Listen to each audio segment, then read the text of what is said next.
Dr. James Carter, a humble yet brilliant surgeon, and Margaret Blake, a powerful but guarded CEO, find themselves on an unexpected journey of transformation after a chance encounter on a turbulent flight. James has spent his life saving hearts in the operating room, while Margaret has climbed the corporate ladder, leaving little time to reflect on what truly matters. Their paths collide in a moment that could have ended in bitterness, but instead becomes the spark for a groundbreaking initiative that changes lives, including their own.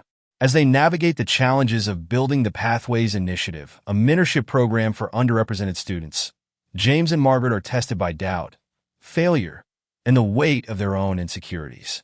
But through moments of unexpected kindness, tough conversations, and unwavering determination, they discover the power of resilience and the transformative ripple effects of hope. What begins as a clash of personalities evolves into a partnership that inspires a new generation to dream big, break barriers, and rewrite their stories. Along the way, James and Margaret learn that change is never easy, but it's always worth it. James Carter lived in a modest brownstone in Brooklyn. The building stood among a row of identical townhouses, its charm slightly faded by time. Despite being a prominent cardiothoracic surgeon, James preferred simplicity. His living room was decorated with a mix of secondhand furniture and framed photos of family and colleagues. The shelves were lined with books, ranging from medical journals to novels he never found time to finish. At 43, James was well regarded in his field. His breakthroughs in heart transplant techniques had saved countless lives, earning him awards and respect among peers. But outside the hospital, he often felt invisible. Years of experiencing microaggressions and outright prejudice had taught him to brush off slights. He focused on his work, believing that actions spoke louder than words. That morning, James packed his tablet, patient files, and a single change of clothes into a worn leather bag. He was flying to Chicago to speak at a medical conference, a trip that had been planned for weeks. As he hailed a cab, the biting December air stung his face. He clutched his bag tightly, lost in thought about his upcoming speech. When James arrived at the airport, the usual hum of activity surrounded him. He navigated the bustling crowds, checked in, and made his way to the gate. The flight was fully booked, with business travelers typing furiously on laptops and families juggling children and luggage. As he boarded, James glanced at his ticket. For B, the executive cabin. He usually traveled economy, but the conference organizers had insisted on upgrading his seat as a token of appreciation. He found his seat and stowed his bag in the overhead compartment. Beside him sat a middle-aged woman with sharp features and an air of authority. Her tailored blazer and expensive watch spoke of success and confidence. She looked up briefly as James settled in. "Are you sure you are in the right seat?" she asked, her tone laced with skepticism. James offered a polite smile. "Yes, this is my seat." The woman hesitated before muttering, "That is new," and returned to typing on her laptop. James ignored the comment, pulling out his tablet. He was used to such moments. They stung, but he had learned to keep his composure. Years of navigating similar encounters had hardened him to the casual dismissiveness that often came his way. The plane taxied and took off smoothly. James focused on his patient files, making notes and reviewing charts. Beside him, the woman Margaret Blake, as he would later learn, seemed restless. She kept shifting in her seat, glancing at him occasionally. An hour into the flight, the intercom crackled. "If there is a doctor on board, please identify yourself," the flight attendant said urgently. James immediately pressed the call button. A commotion had erupted in the economy cabin. A passenger, an older man, had collapsed. James rose and followed the flight attendant down the aisle, his heart pounding. The man was unconscious, slumped in his seat. His daughter, a young woman with tears streaming down her face, begged for help. James introduced himself as a cardiothoracic surgeon and asked for the man's medical history. "He has a heart condition," the daughter stammered. "He has medication, but I do not know if he took it today." James knelt beside the man, quickly assessing his vitals. He instructed the flight attendants to fetch the emergency medical kit. Calmly, he administered medication and monitored the man's response. Within minutes, The man began to stir, his color returning. Passengers watched in awe as James worked. His skill and composure were undeniable. The young woman grasped his hand. "Thank you," she whispered. "You saved him." James offered a reassuring smile. "He should be fine, but make sure he sees a doctor as soon as you land." As James returned to his seat, the cabin broke into applause. Margaret, who had witnessed the scene, looked at him with a mix of surprise and discomfort. She avoided his gaze, her earlier comments now echoing in her mind. James, ever humble, nodded to the flight attendants and sat down. The applause faded, and the flight resumed its quiet hum. Margaret cleared her throat, as if to say something, but no words came. Later, a flight attendant approached James with a tray. "The captain asked us to offer you this meal as a token of appreciation," she said. James declined politely. "I was just doing what anyone would do." Margaret watched the exchange, her thoughts racing. She had judged James unfairly, and now she felt a pang of guilt. Her assumptions about who belonged in certain spaces had been shattered in a matter of moments. As the plane descended toward Chicago, Margaret found herself glancing at James again. He was calm, focused, and dignified, everything she had failed to see earlier. She wanted to apologize but could not find the words. The plane landed smoothly, and passengers began disembarking. James collected his bag and prepared to leave. Margaret hesitated before speaking. "Dr. Carter," she said softly, using the title she had overheard from the flight attendants. James turned, his expression neutral. I just wanted to say thank you," she said. "What you did back there was incredible." James nodded, his voice steady. "Thank you. I'm glad I could help."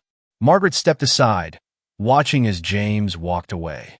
For the first time in years, she felt unsure of herself. She had always prided herself on being perceptive, yet she had misjudged someone so profoundly. As James exited the terminal, the cold Chicago wind greeted him. He hailed a cab, thinking about the conference and the speech he was scheduled to give. The flight had been eventful, but his focus remained on the work ahead. For Margaret, however, the flight marked the beginning of a journey she had not anticipated. James Carter stepped into the warmth of the conference hotel, grateful to escape Chicago's biting wind. The lobby buzzed with activity as medical professionals from across the country mingled, exchanging ideas and pleasantries. James moved through the crowd with quiet confidence, stopping occasionally to greet colleagues who recognized him. He had been invited to deliver the keynote speech on advancements in heart transplant techniques, a topic close to his heart. Yet his mind kept drifting back to the flight. The woman, Margaret Blake, had lingered in his thoughts. Her initial condescension, followed by her awkward attempt at gratitude, was not new to him. What struck him, though, was the look in her eyes as he left, a flicker of regret, perhaps even shame. James shook off the thought. There was work to do. The next morning, the conference ballroom was packed. Doctors, researchers, and industry leaders filled the seats, their attention focused on the podium where James was about to speak. The bright lights overhead cast a soft glow on the stage, amplifying the sense of anticipation. James approached the podium, his heart steady. He had spoken at events like this many times before, but the weight of responsibility never diminished. He began his presentation, walking the audience through groundbreaking techniques that had saved lives and improved recovery outcomes for heart transplant patients. As he spoke, his passion for the subject was palpable. He recounted stories of patients who had defied the odds, his voice steady yet full of emotion. The audience was captivated, breaking into applause multiple times. In the back of the room, Margaret sat quietly, her fingers laced together in her lap. She had not planned to attend the keynote. Her company, a pharmaceutical giant, was hosting a networking session elsewhere, but curiosity had drawn her here.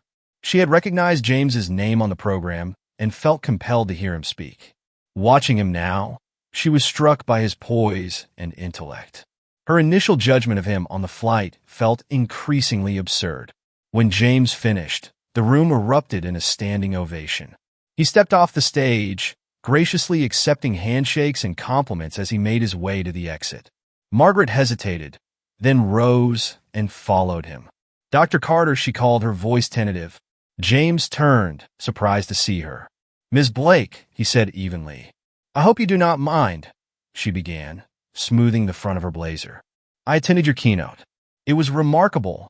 "Thank you," James replied, his expression polite but guarded. Margaret looked down briefly, gathering her thoughts. "I owe you an apology," she said. "On the flight, I made assumptions, unfair ones. Watching you work, hearing you speak today, I see how wrong I was. I am sorry." James studied her for a moment, his face unreadable. Then he nodded. "It takes courage to admit that," he said. "Thank you." Margaret exhaled, relieved. "If you have a moment, I would love to discuss ways our company might support your work," she added. James raised an eyebrow. "Support how?" Margaret explained her idea. Her company had recently expanded its philanthropic initiatives and was looking for impactful programs to fund. A mentorship program for underrepresented students in medicine, she suggested, could be a way to create lasting change. James listened carefully, his initial skepticism softening. He had long wanted to establish such a program, but lacked the resources to do so on a large scale. "It is an interesting idea," he said finally. "Let us discuss it further." The conversation continued over coffee in a quiet corner of the hotel lobby. Margaret spoke candidly about her own journey, the challenges of leading a global company, the blind spots she was now trying to address. James shared his vision for a mentorship program that would provide not just funding but hands-on guidance from experienced professionals. By the time they parted ways, a tentative partnership had formed. Later that evening, James returned to his hotel room, the city lights twinkling outside the window. He sat at the small desk, drafting notes for the mentorship program. The idea filled him with a sense of purpose, but he also felt a pang of doubt. Could Margaret Blake, a woman whose initial actions had embodied the very biases he sought to combat, truly commit to this cause? Meanwhile, Margaret returned to her suite, her thoughts swirling. The day had been humbling. Seeing James in his element had challenged her deeply held assumptions. She resolved to prove that her offer was sincere, not just a way to ease her guilt. The following weeks were a whirlwind. Margaret's team worked with James to outline the mentorship program, which they named the Pathways Initiative. The goal was clear: to support talented students from underrepresented backgrounds in pursuing careers in medicine. For James, the process was both exhilarating and daunting. He spent hours crafting the curriculum, reaching out to colleagues who could serve as mentors, and advocating for the program within the medical community. For Margaret, it was a lesson in humility. She stepped out of her comfort zone, listening more than she spoke, learning from James and the students they hoped to help. Their collaboration was not without friction. There were disagreements about funding allocation, program structure, and outreach strategies. But through it all, a mutual respect began to grow. 1 month before the program's launch, James visited Margaret's office in Manhattan for a progress meeting. The sleek, glass-walled space was a stark contrast to his modest clinic, but he walked in with his usual calm demeanor. During the meeting, Margaret's assistant interrupted with news that a journalist wanted to interview her about the Pathways Initiative. Margaret hesitated, then turned to James. "This is your story," she said. "You should speak for the program." James nodded, grateful for the gesture. It was a small but significant moment, proof that Margaret understood the importance of centering the voices of those the initiative was meant to serve. As James spoke to the journalist, Margaret watched from the doorway. She saw in him the strength and integrity she had overlooked on that flight. By the time James left the office, snow had begun to fall. He walked through the city streets, his heart lighter than it had been in weeks. The Pathways Initiative was no longer just a dream, it was becoming a reality. And in Margaret, he saw something he had not expected: a willingness to change, to confront her own flaws and grow. For both of them, the journey had only just begun. The launch of the Pathways Initiative was held in early spring at a community center in downtown Chicago. The air buzzed with anticipation as students, mentors, and supporters gathered in the brightly lit hall. Posters detailing the program's mission lined the walls, alongside smiling photos of the inaugural group of Mints. James Carter arrived early, as he often did for events of importance. Dressed in a navy suit and holding a folder of his notes, he moved quietly among the crowd, greeting mentors he had personally recruited and chatting with eager students. This was a day he had long envisioned, and seeing it come to fruition filled him with a mix of pride and nervous energy. Margaret Blake entered the hall shortly after, her team in tow. She wore a crisp white blazer that matched her polished demeanor, but there was an openness in her posture that had not been there months ago. She scanned the room until her eyes landed on James, who was speaking to a group of students. She approached him with a smile. "Dr. Carter, the turnout is impressive." "It is," James agreed, his expression softening. "But the real work starts after today." Margaret nodded. "I understand. I am ready to do my part." James acknowledged her sincerity with a nod. "Let us make sure the students know we are here for them." The program began with a series of speeches, starting with Margaret, who welcomed the attendees and shared her vision for the initiative. She spoke with conviction, emphasizing the need for equitable opportunities in medicine. Though she was not as natural a speaker as James, her words carried weight. James followed, stepping up to the podium to enthusiastic applause. His voice was calm, but commanding as he described the purpose of the program. "We are here today not just to celebrate the launch of a program," he began, "but to open doors that have been closed for far too long. Every student here has the potential to make a difference.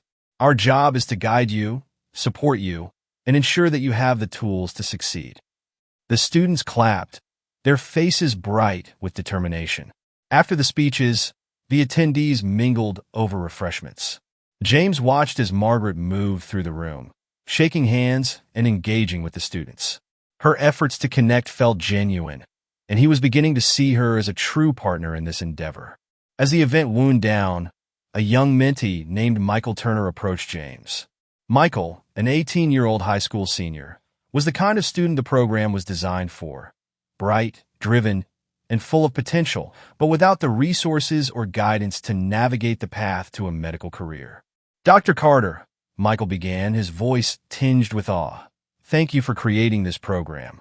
I cannot tell you how much it means to me." James smiled. "It is students like you who inspired this program. What are your plans for the future?" Michael's eyes lit up. "I want to be a surgeon like you. I have always dreamed of it, but I did not know where to start." "Well," James said, "you have already taken the first step by joining this program. Work hard, ask questions, and never be afraid to dream big. We are here to help you every step of the way." Michael nodded, his determination clear. "I will not let you down." As the attendees began to leave, Margaret found herself standing near Michael. She struck up a conversation, asking about his background and aspirations. "I want to be a surgeon," Michael said proudly.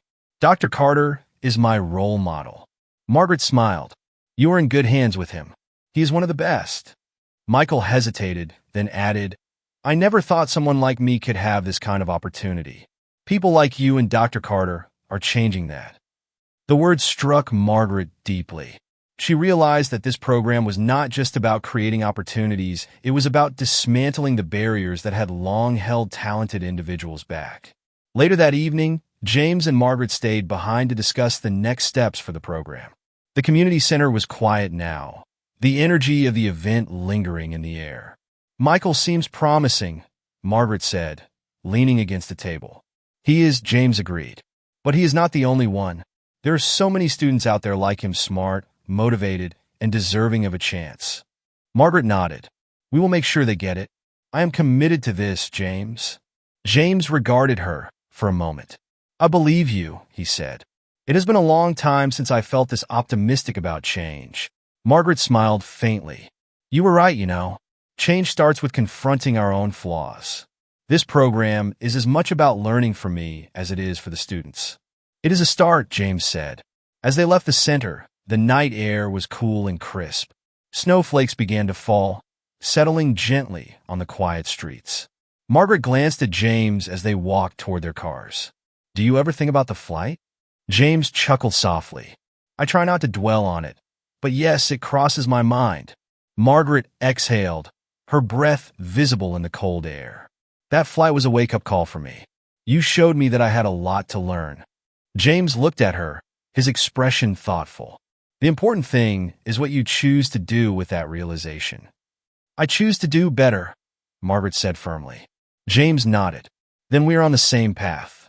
As they parted ways, both felt a sense of renewal.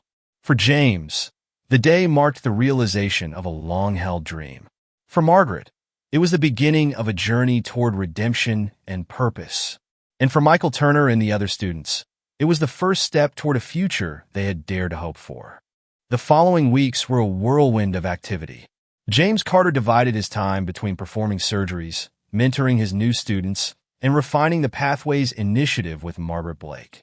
While their partnership had started on uneven ground, they were finding a rhythm. The mentorship program began attracting attention, and word spread about its ambitious mission. Margaret, for her part, was slowly adjusting to her role as a mentor. Initially, she felt out of place, her corporate background starkly different from the medical world. But she soon discovered that her skills in leadership and resource management could complement James's expertise. She began hosting workshops on professional development, helping the students navigate networking, public speaking, and the finer points of building a career.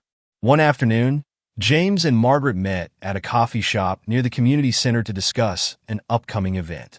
The students had planned a presentation showcasing their progress, and both mentors wanted it to be flawless. This presentation is their moment to shine, James said, sipping his black coffee. We need to make sure they feel supported. Margaret nodded, scrolling through the draft itinerary on her tablet. I will help them polish their delivery. Public speaking can be intimidating. James smiled, especially for students who have never been given a platform before. Your workshops have been a hit. Michael cannot stop talking about what he learned. Margaret raised an eyebrow. Michael Turner? He is a natural leader. I would not be surprised if he ends up running a hospital one day. James chuckled. Let us get him through med school first. Their conversation was interrupted by an older man who approached their table hesitantly. His face was familiar to James. Dr. Carter? The man said, his voice warm with recognition. James looked up and immediately recognized him as the passenger he had helped during the flight to Chicago. It is good to see you again, James said, standing to shake the man's hand. You saved my life, the man said earnestly. I've been meaning to reach out, but I didn't know how to find you. My daughter and I are so grateful for what you did.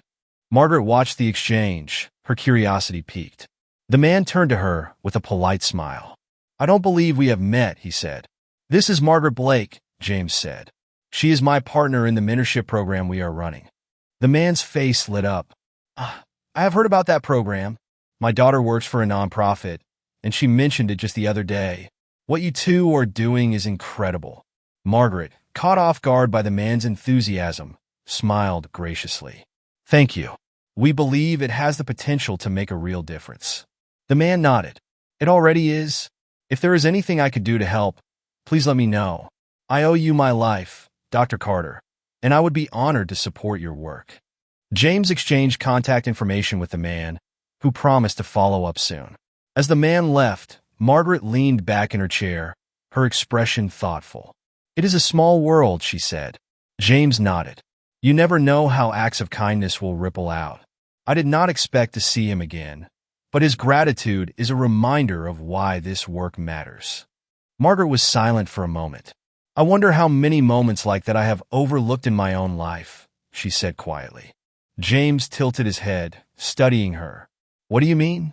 I have spent so much of my career focused on results, on hitting goals and making deals, she admitted. But moments like that where you connect with someone, change their life, even briefly, those are the ones that matter most, aren't they? They are, James said, and it is never too late to create more of them. The encounter stayed with Margaret as she and James prepared for the students' presentation. She found herself reflecting on her own journey, wondering how many opportunities for kindness and connection she had missed while chasing corporate success. The students, meanwhile, threw themselves into their preparations. Michael Turner took charge, organizing rehearsals and encouraging his peers.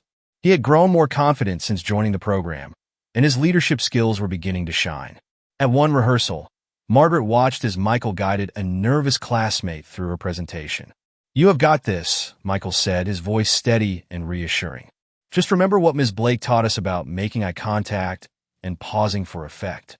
The classmate nodded, her anxiety easing. Margaret felt a surge of pride.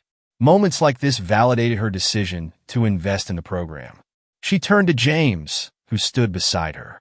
"Michael is a natural," she said. "He is," James agreed. "But he is also a reflection of what happens when someone is given a chance to succeed. That is why this program is so important." The day of the presentation arrived, and the community center buzzed with energy. Students stood nervously by their posters and slideshows, ready to share their work with an audience of mentors, donors, and supporters. Michael was the last to present. He stepped onto the small stage, his posture confident but not arrogant.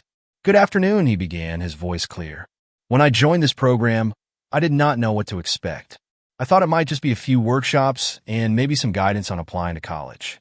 But it has been so much more than that." He paused, glancing at James and Margaret in the audience. "This program has given me hope. It has shown me that people like me, who come from humble beginnings, can achieve greatness if given the chance. Dr. Carter and Ms. Blake have taught us that resilience and kindness are as important as skill and ambition."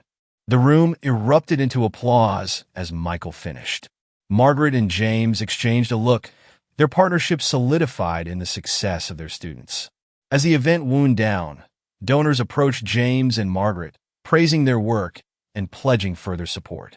The man from the flight even made a surprise appearance, offering a generous donation in honor of James's life-saving efforts. Margaret looked around the room, her heart full.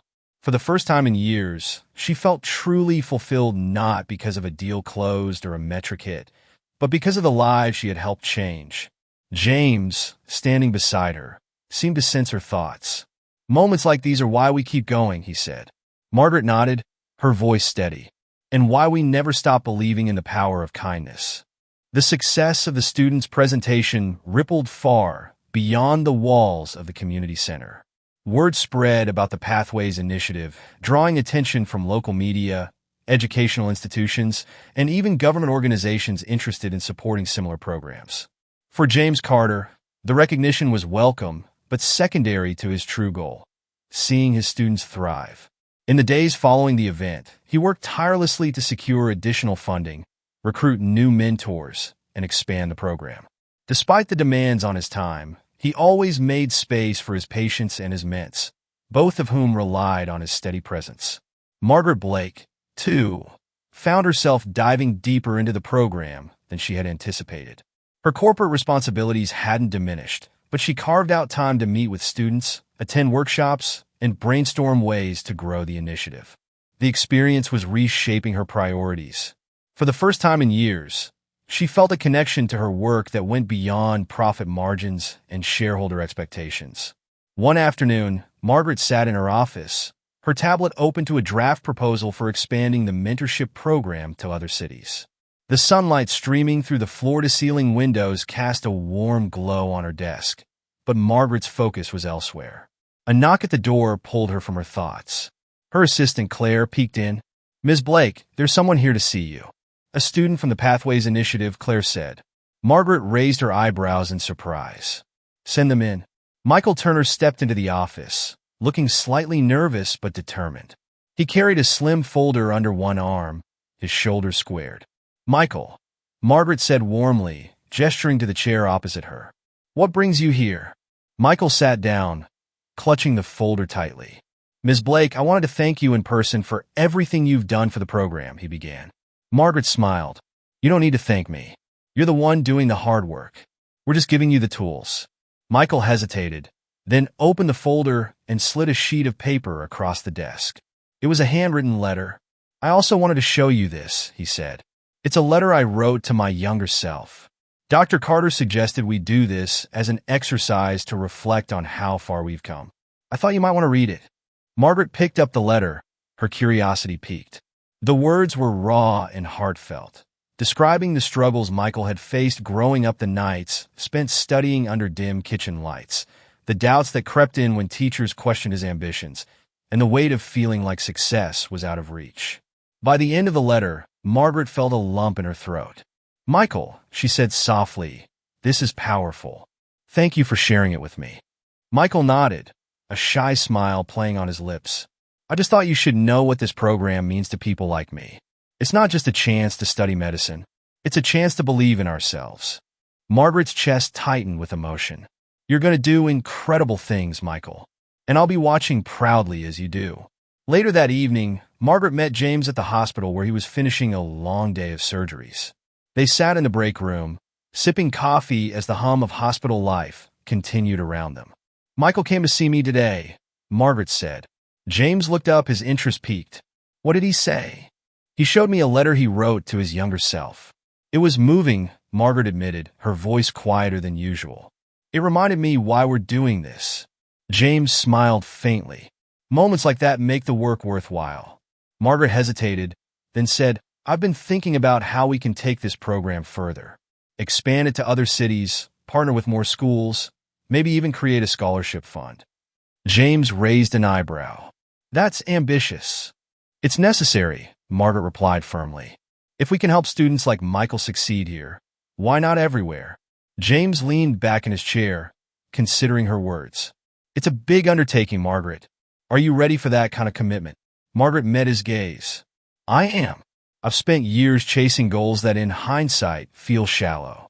This is the first time I've felt like I'm building something meaningful. James nodded slowly. Then let's do it. But we'll need a plan and a lot of help. The following weeks were a blur of meetings, phone calls, and strategy sessions. Margaret tapped into her corporate network, reaching out to executives, philanthropists, and educators who might be interested in supporting the program. James, meanwhile, leveraged his connections in the medical community, rallying colleagues who shared his vision for equitable access to education. The response was overwhelming. Donations poured in, allowing them to establish satellite programs in 3 additional cities. Schools and hospitals volunteered to host workshops and mentorship sessions.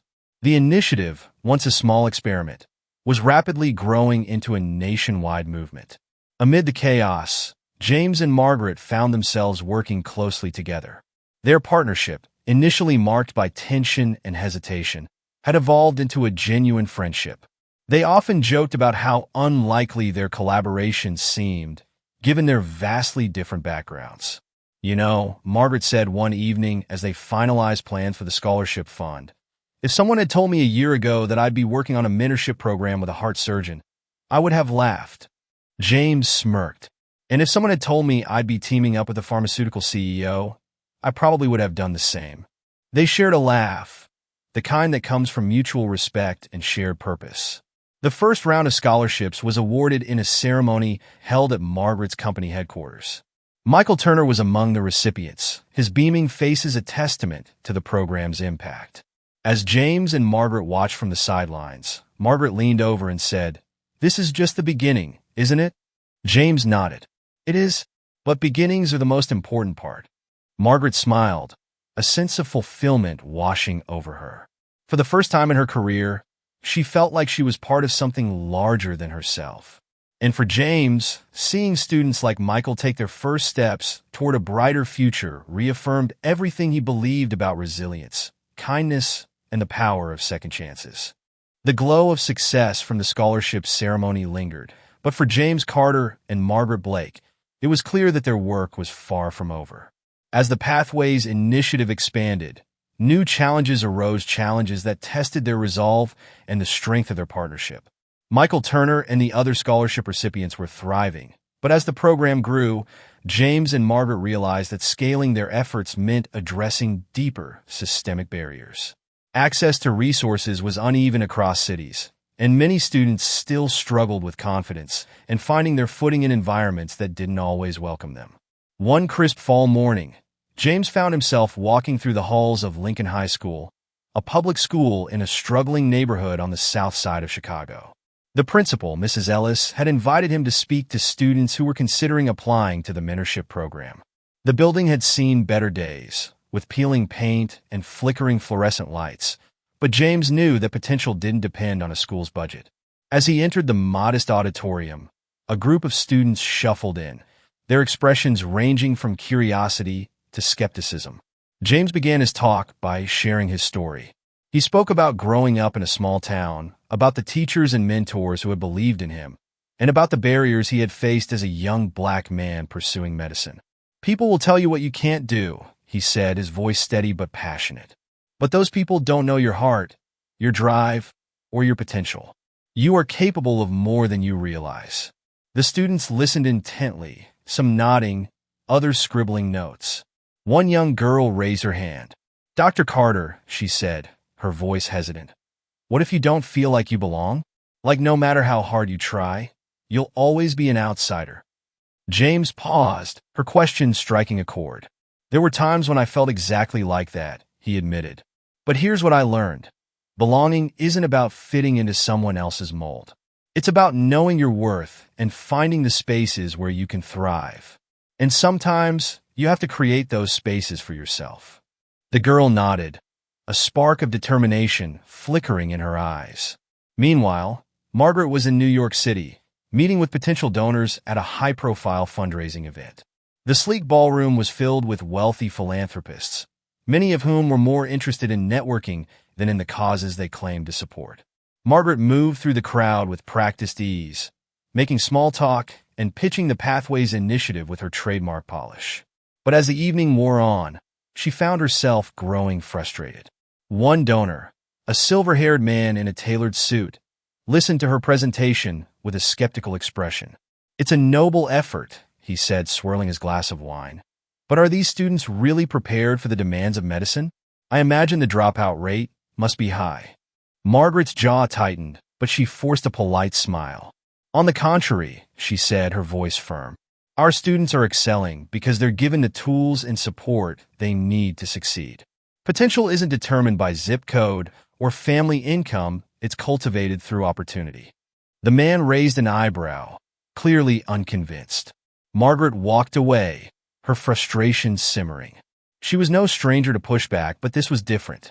It wasn't just about convincing donors to write checks, it was about challenging the biases that made programs like Pathways necessary in the first place. That night, Margaret called James from her hotel room. "How do you do it?" she asked, her voice tired but resolute. "Do what?" James replied. "Stay calm when people question whether you or the people you're fighting for deserve to be here." James was silent for a moment. "It's not easy," he admitted, "but I remind myself that every success is proof they're wrong. And every student who succeeds through this program makes it harder for anyone to deny their worth." Margaret sighed. "I guess I have a lot to learn." "We both do," James said, "but we're in this together." The next few months brought both triumphs and setbacks. Margaret threw herself into expanding the program's reach, while James continued mentoring students and advocating for them within the medical community. Their combined efforts led to more students joining the initiative, but scaling up also revealed cracks in their system. One evening, James and Margaret met at the community center to review the program's progress.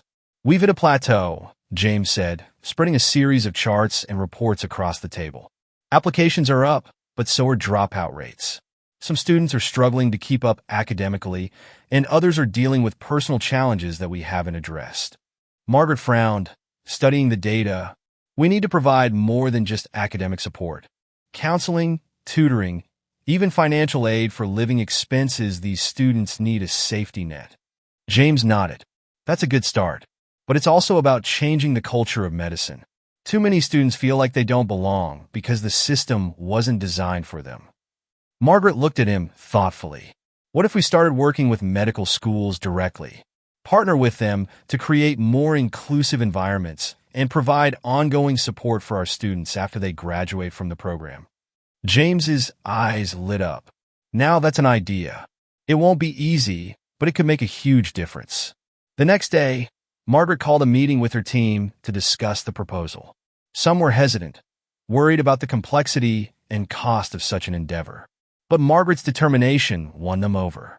"We're not just running a program," she told them. "We're building a movement.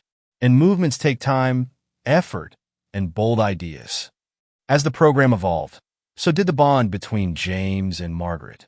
They had learned to lean on each other, balancing James's deep empathy and Margaret's strategic vision.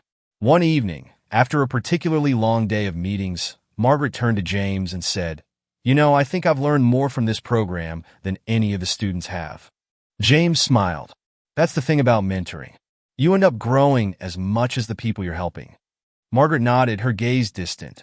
I used to think success was about climbing higher, achieving more. But now I see it differently. It's about lifting others up. James raised his coffee cup in a mock toast to lifting others. Margaret clinked her cup against his, a smile spreading across her face. Here's to the next chapter, she said. The momentum of the Pathways initiative grew steadily, but success brought its own set of challenges. As the program expanded, James Carter and Margaret Blake faced increasing scrutiny, not just from outside observers, but from the very community they were trying to serve. One Saturday afternoon, they held a town hall meeting at a public library in Chicago. The goal was to gather feedback from students, mentors, and parents about how the program was working and what could be improved. The room was packed, and the energy was a mix of optimism and tension. James stood at the front, a clipboard in hand, ready to facilitate the discussion. Margaret sat beside him, listening intently as the attendees began sharing their thoughts. "I want to thank you for this program," a young woman said, standing nervously. "It's given me opportunities one never thought I'd have. But sometimes I feel like I'm being judged more harshly than other students because I come from this neighborhood." Murmurs rippled through the room, and James nodded empathetically. "That's an important concern," he said. "Creating opportunities is just the first step.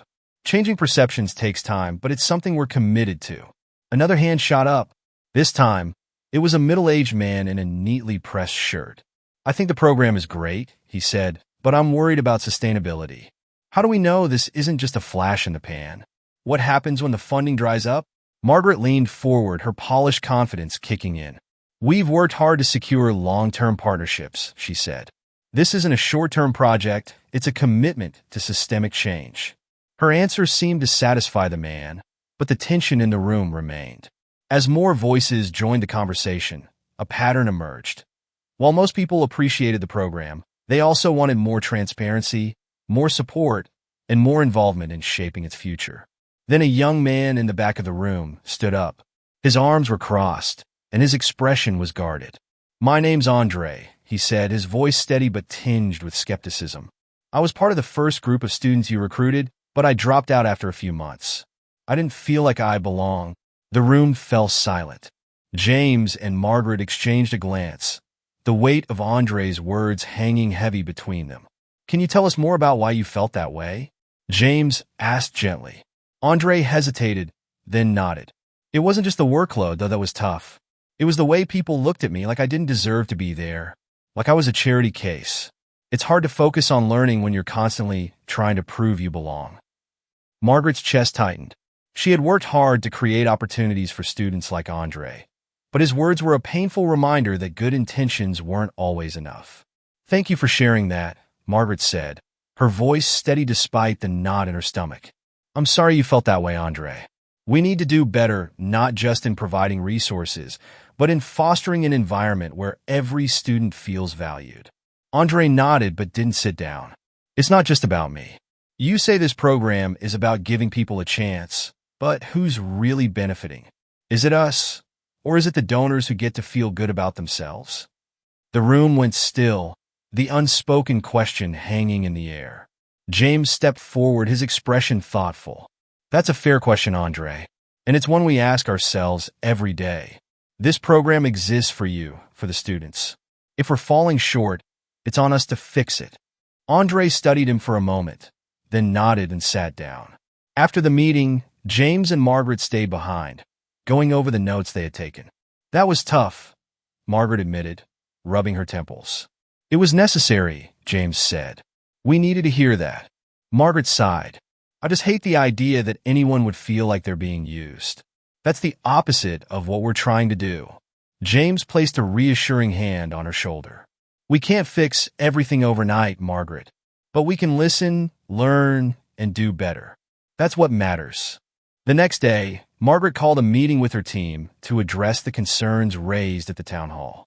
She was uncharacteristically direct, pushing for changes to the program's structure and transparency. "We need to be more than just a mentorship program," she told them. "We need to be advocates, allies, and partners in these students' success. That means listening to their needs, not just assuming we know what's best." Her team nodded, some visibly inspired, others looking unsure. Margaret knew it wouldn't be easy to shift the culture, but she was determined to try. Meanwhile, James reached out to Andre, inviting him to coffee. They met at a small cafe near the hospital, the air thick with the aroma of freshly brewed espresso. "I appreciate you coming," James said as they sat down. Andre shrugged. "I wasn't sure if I would, but I figured I should give you a chance to explain." James smiled faintly. "I'm not here to explain, I'm here to listen. What do you think we could have done differently to support you?" Andre was quiet for a moment, then said, "It's not just about the resources. It's about feeling like I belong, like people see me as more than just some kid from a rough neighborhood." James nodded. "That's a fair critique. Belonging is just as important as opportunity, and we need to work on both." By the end of their conversation, Andre agreed to rejoin the program, this time as a mentor to younger students. It was a small but significant victory, one that reinforced James's belief in the power of listening and humility. As the months passed, the program continued to evolve, shaped by the feedback and experiences of its participants. Margaret and James became more intentional in their approach, focusing not just on expanding the initiative, but on deepening its impact. For Margaret, the experience was transformative. She had always been a driven, results-oriented leader, but the Pathways initiative taught her the value of vulnerability, humility, and genuine connection. For James, the journey reaffirmed his belief in the resilience of the human spirit. Every student who succeeded through the program was a reminder of why he had dedicated his life to this work. One evening, as they reviewed the program's latest metrics, Margaret turned to James with a thoughtful expression. "You know," she said, "this program isn't just changing the students' lives. It's changing ours too." James smiled. "That's the beauty of it. When you lift others up, you end up rising with them." Margaret nodded, her heart full. For the first time in her career, she felt truly aligned with her purpose. "And we're just getting started," she said. James raised his coffee cup in agreement. "Here's to what's next." The months following the town hall were a turning point for the Pathways initiative. James Carter and Margaret Blake doubled their efforts to address the gaps exposed during the meeting, implementing changes that gave students a stronger voice in the program. The feedback loop was empowering, and it quickly became clear that the students were not just participants but co-creators of the initiative's success. Michael Turner, now in his second year of the program, had emerged as a natural leader. His confidence had grown exponentially, and he often volunteered to mentor new students. Watching Michael step into this role filled James and Margaret with pride. He embodied the potential they had always believed in. One afternoon, James received a call from Michael. "Dr. Carter," Michael began, his voice brimming with excitement. "Do you remember Jessica, the girl I helped with her presentation?" "Of course," James replied. "She just got accepted into the summer internship program at Northwestern University's medical school," Michael said. "She wanted me to tell you that she couldn't have done it without the program or without you." James felt a swell of pride. "That's wonderful news, Michael. And I hope you told her that a lot of the credit belongs to her hard work." Michael laughed. "I did, but she insisted you deserved to know." After hanging up, James sat back in his office chair, reflecting on the ripple effect of kindness. Jessica's success wasn't just her own. It was tied to the collective effort of mentors, peers, and the support system they had built together. Meanwhile, Margaret was in her office, reviewing a proposal to expand the program to underserved schools in Los Angeles. Her phone buzzed with a call from one of the program's donors, a prominent philanthropist named Mr. Alan Grant. "Margaret," Alan began, his tone warm, "I just wanted to let you know how impressed I am with the changes you've made to the program. I attended the last student showcase, and it was inspiring." "Thank you, Alan," Margaret replied. "It's been a collaborative effort, and the students are the real stars." "I agree," Alan said, "which is why I'd like to double my foundation's contribution this year. I believe in what you're doing, and I want to see it reach even more students." Margaret's breath caught. "Alan, that's incredible. Thank you. This will make such a difference." As the call ended, Margaret felt a deep sense of gratitude. The program's success was attracting more support, but it was the impact on the students' lives that truly fueled her passion. A week later, James and Margaret attended a regional conference on educational equity, where they were invited to present the Pathways initiative as a model for scalable mentorship programs. The room was filled with educators, policymakers, and nonprofit leaders eager to learn from their experience. Margaret took the stage first, her poise and professionalism commanding the audience's attention. She spoke about the program's evolution, its challenges, and the lessons they had learned along the way. Pathways is about more than just academic success, she said. It's about creating a sense of belonging, empowering students to see their worth, and giving them the tools to achieve their dreams. When James took the stage, his tone was more personal, his words resonating with the heart of the audience. I've spent my career saving lives in the operating room, he began, but this program is about saving lives in a different way by giving young people the opportunity to succeed, to thrive, and to believe in themselves. It's a reminder that kindness, mentorship, and community can change the world. The audience erupted in applause as James finished. After the conference, James and Margaret were approached by a young teacher named Elena Ortiz, who had been deeply moved by their presentation. I work at a high school in Albuquerque, Elena said. We don't have many resources, but we have students who are just as talented and driven as the ones you're helping. Is there any way we could bring Pathways to our community? James and Margaret exchanged a look, their shared determination unspoken but understood. We'd love to explore that, Margaret said. Let's set up a call to discuss how we can make it happen. The meeting with Elena marked the beginning of a new chapter for the Pathways initiative. Margaret led the effort to adapt the program for Albuquerque, working closely with local educators to ensure it addressed the unique needs of their students. James focused on recruiting mentors from nearby universities and hospitals, tapping into a network of professionals who shared his passion for equitable access to education. The expansion wasn't without its hurdles. Cultural differences, limited resources, and logistical challenges required creative solutions. But for every setback, there was a breakthrough, a student whose potential was unlocked, a mentor who went above and beyond, or a community that rallied around the cause.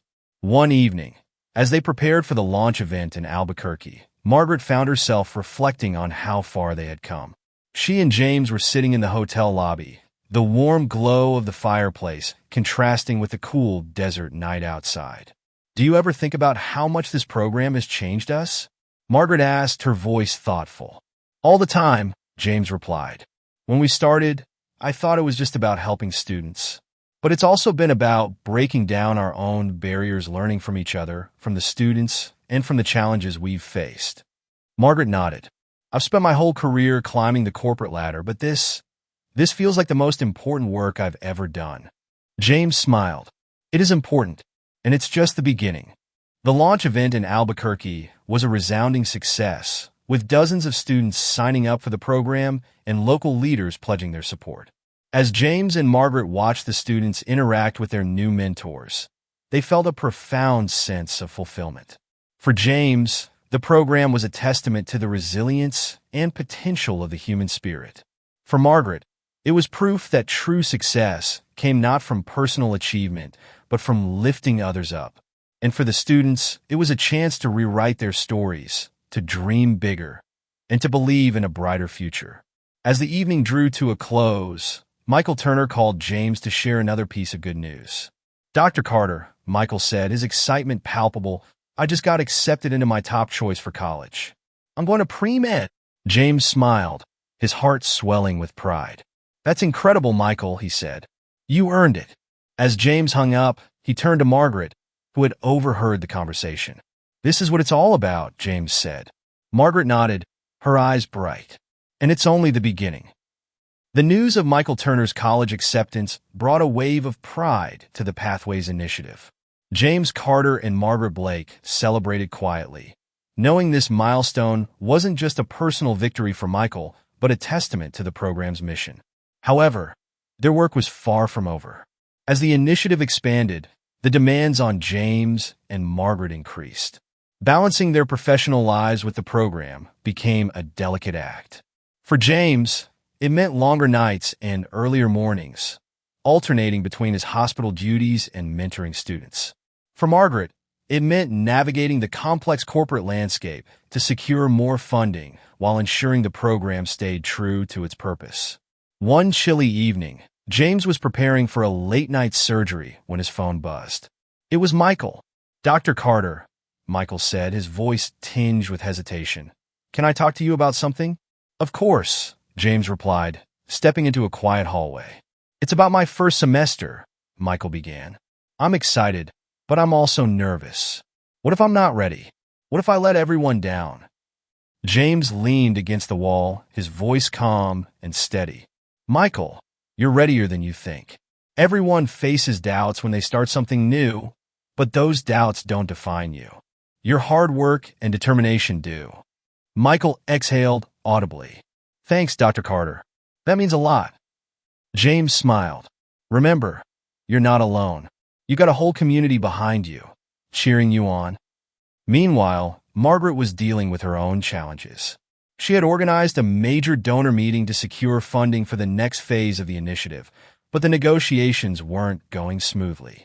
One of the key donors, a tech magnate named Mr. Benson, seemed more interested in branding opportunities than the program's mission. "If I'm putting my name on this," Benson said, leaning back in his chair, "I want to see a clear ROI. How many students have graduated? What's the economic impact?" Margaret suppressed a sigh. "This isn't a typical investment, Mr. Benson. The returns aren't measured in dollars, but in lives changed. We've already seen students like Michael Turner achieve things they once thought impossible. That's the impact." Benson raised an eyebrow. "I'll think about it."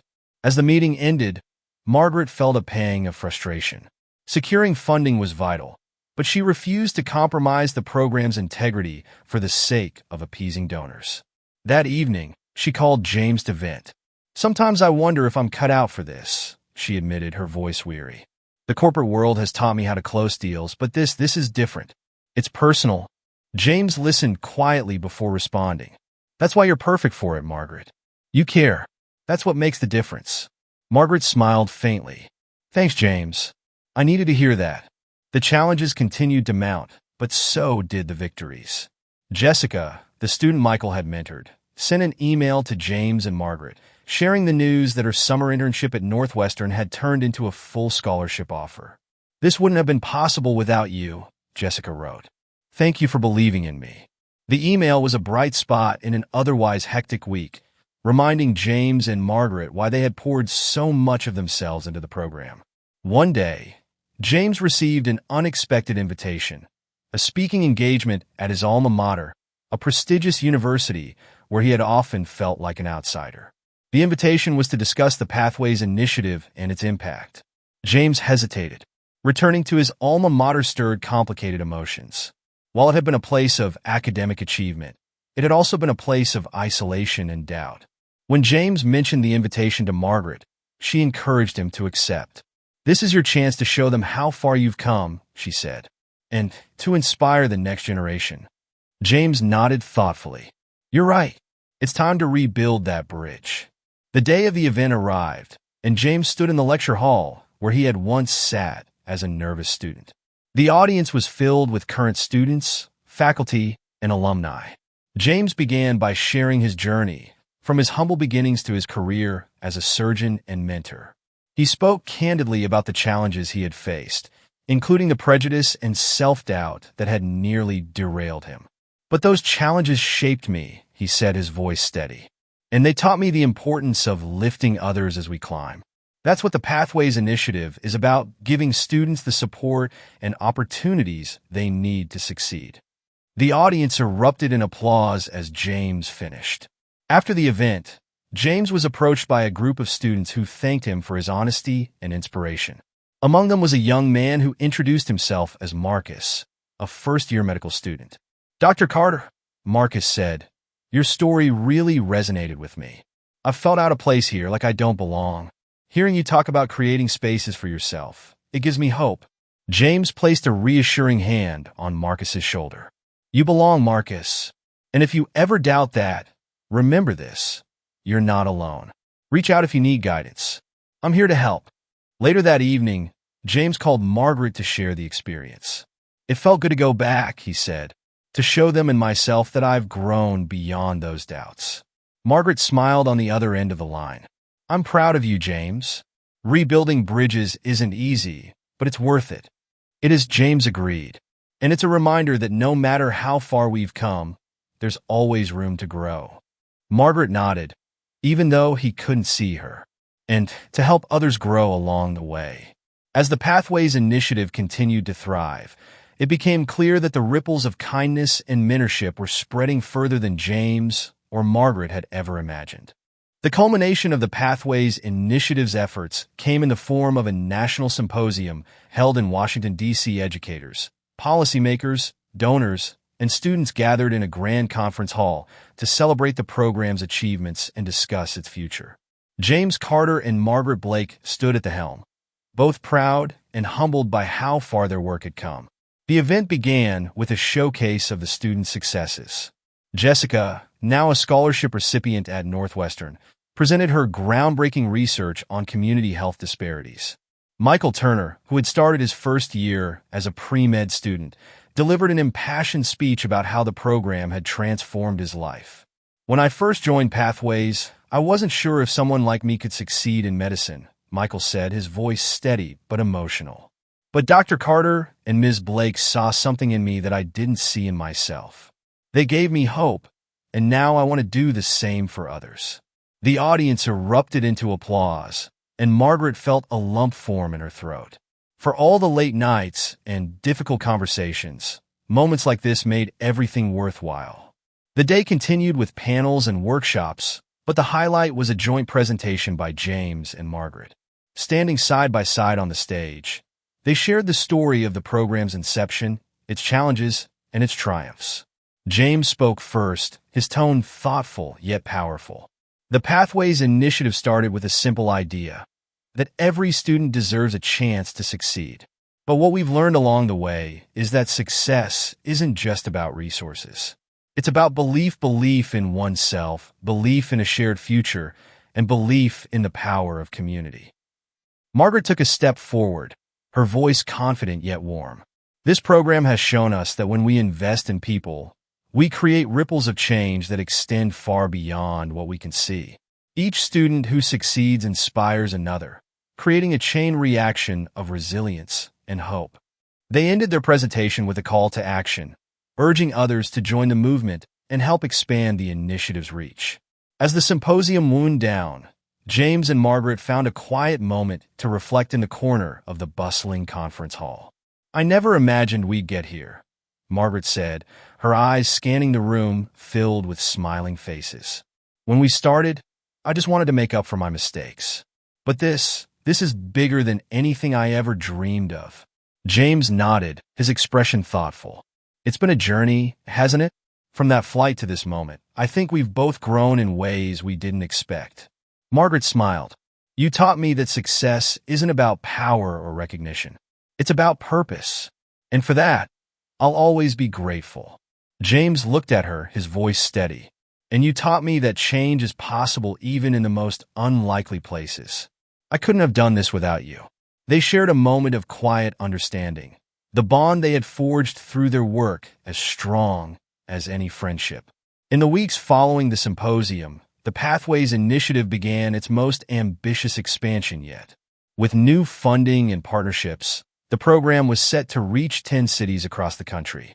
Schools, hospitals, and universities rallied behind the cause, inspired by the stories shared at the symposium. Michael Turner, now a mentor in his own right, often visited his former high school to inspire younger students. He encouraged them to dream big, reminding them that their circumstances didn't define their potential.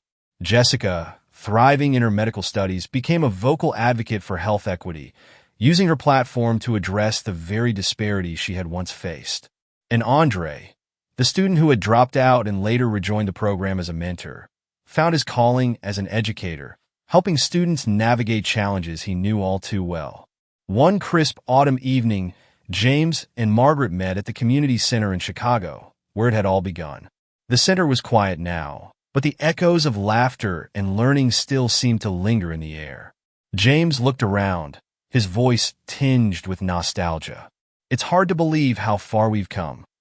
Margaret nodded, her gaze distant but content. And yet it feels like we're just getting started. James smiled. That's the beauty of it. The work doesn't end, it just evolves. Margaret turned to him, her expression serious but hopeful. James, do you ever wonder how different things might have been if we hadn't sat next to each other on that flight? James chuckled softly. I think about it all the time. It's funny how life works, isn't it? One moment of unexpected kindness, and everything changes. Margaret nodded. Kindness has a way of rippling outward, doesn't it? Like the students we've helped, who are now helping others. It's a reminder that even small actions can lead to big changes. James raised his coffee cup in a quiet toast. To kindness, and to what's next. Margaret clinked her cup against his, a smile spreading across her face. To what's next, she echoed. As they left the community center, the cool night air greeted them, crisp with the promise of change. They walked side by side, their steps steady, their purpose clear. For James, the journey had been about staying true to his values while lifting others along the way. For Margaret, it had been about transformation, letting go of old habits to embrace a life of meaning and connection. And for the countless students whose lives they had touched, the Pathways Initiative was more than a program. It was a lifeline, a launch pad, and a testament to the power of perseverance, kindness, and hope. As James and Margaret parted ways that evening, neither knew exactly what the future held. But they both knew one thing for certain. Together, they had built something that would endure. And the ripples of their kindness would continue to spread, touching lives they might never see, but always believe in. This story reminds us that small acts of kindness can create ripples that change lives. Dr. James Carter and Margaret Blake's journey is a testament to the power of resilience, hope, and the courage to confront challenges head-on. Together, they showed that lifting others up is the greatest success of all. If this story inspired you, let us know in the comments. What would you do to make a difference in someone's life? Don't forget to like, share, and subscribe to our channel for more heartfelt stories of hope, perseverance, and kindness. Hit the notification bell to stay updated. And join us as we continue to explore stories that challenge us to be better and create a world filled with compassion and possibility. Thank you for watching.